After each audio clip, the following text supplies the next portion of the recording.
আরজি করে হাসপাতাল দুর্নীতির তিনি প্রথম শহীদ। এখন আমরা তার বিচারের দাবিতে লড়াইয়ে আছি। সারা আমরা শুধু নয়, পশ্চিমবঙ্গের প্রত্যেকটা প্রান্তে, সারা পৃথিবীর বিভিন্ন মানুষ রাস্তায় নামছে, আমরাও সেই লড়াইয়ের অংশ। হ্যাঁ, বারবার কাপড় বদল করা হয়েছে, বারবার বিভিন্ন বয়ানে বাড়ির কাছে ফোন গেছে, একবার বলা হয়েছে আত্মহত্যা, একবার বলেছে অসুস্থ, একবার বলেছে সুইসাইড করবে। তাহলে কেন, মানে কিসে, কাকে আড়াল করতে চাইছে? এবং আশ্চর্যজনকভাবে আমাদের মুখ্যমন্ত্রী প্রথম দিন বললেন যে গোটা ওয়ার্ল্ডের বেস্ট টিম উনি নিয়োগ করেছেন। তাহলে গোটা ওয়ার্ল্ডের বেস্ট টিম যদি এটা এফআইআর করতে না পারে, একটা ধর্ষণের প্রমাণকে প্রিজার্ভ করতে না পারে, তাহলে কলকাতা পুলিশ আমাদের পাবলিকের ট্যাক্সের টাকায় লক্ষ লক্ষ টাকা দিয়ে পুষে কি লাভ? তারা বিচার তো দূরে কথা, প্রমাণকে তারা প্রিজার্ভ করতে পারে। হ্যাঁ, কি লাভ আছে তাহলে পুলিশকে রেখে? মুখ্যমন্ত্রী আগে বলেছিলেন বদলা নাই বদল চায়, বলছেন এই কথাগুলো আমার ধৈর্যের বাঁধ ভাঙছে, এটা প্রমাণিত হয়। এবং ধৈর্যের বাঁধ ভাঙাটা খুব স্বাভাবিক, কারণ মানুষ যেভাবে বিক্ষুব্ধ হয়েছেন, এটা উনি বোধহয় এখনো বুঝতে পারছেন না যে মানুষ আসলে কতটা বিক্ষুব্ধ এবং কতটা বিরক্ত এই শাসন ব্যবস্থার উপরে, এবং পুলিশের উপরে তারা কোনো ভরসা রাখতে পারছেন না। এখন উনি ফোর্স করা বলুন কি অন্য কোনো ভাষায় বলুন না কেন, ওনার ধৈর্যের বাঁধ ভাঙছে, এটা স্পষ্ট।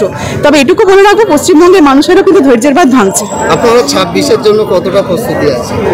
আমরা 26-এর জন্য প্রস্তুতি যেমন নিচ্ছি, আমাদের এই লড়াই আন্দোলনের মধ্য দিয়ে সাধারণ মানুষের যে অধিকারগুলো রয়েছে তাদের বিচারের দাবিতে সেইখানে পথ চলার মধ্যে দিয়ে 26-এর প্রস্তুতি হবে। আরজি করে ঘটনার দাবিতে, বিচারের দাবিতে আজকে রাস্তায় নামা। আপনারা জানেন গত প্রায় হয়ে গেল আরজি করে ঘটনায় এখনো পর্যন্ত দোষীরা গ্রেপ্তার হয়নি, এবং একের পর এক সংবাদ মাধ্যমের সূত্রে আমরা দেখতে পাচ্ছি যে গোটা পুলিশি হস্তক্ষেপে, রাজ্য সরকারের হস্তক্ষেপে যেভাবে প্রমাণ লোপাট করা হয়েছে সেটা অত্যন্ত দুর্ভাগ্যজনক। এবং আমরা বুঝতে পারছি যে এই ঘটনাটা নিছক একটা খুন বা ধর্ষণের ঘটনা নয়, এর পেছনে হাসপাতালের গভীর কোনো চক্রান্ত রয়েছে, বিভিন্ন দুর্নীতির কথা সামনে আসছে। এবং সত্যি কথা বলতে কি, হাসপাতালের যে এত বড় মাপের সিন্ডিকেট রাজ, সেখানে কেউ হতো, কেউ বলছেন হাসপাতালে বর্জ্য পদার্থ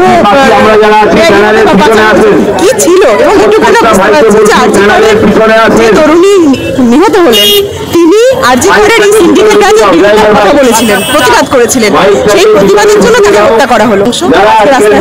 অভিষেক বন্দ্যোপাধ্যায় বলছেন যে সিবিআই সন্দীপ ঘোষকে ধরছে। দেখুন, সিবিআই কে যখন কেসটা হ্যান্ড ওভার করা হয়েছে পুলিশের মদতে, তার আগে সমস্ত প্রমাণ লোপাট করে দেওয়া হয়েছে। সবচেয়ে বড় কথা, এরকম একটা ঘটনায় ডেড বডিটাকে প্রিজার্ভ করা দরকার ছিল, যাতে পরবর্তীকালে ইনভেস্টিগেশন করা হয়।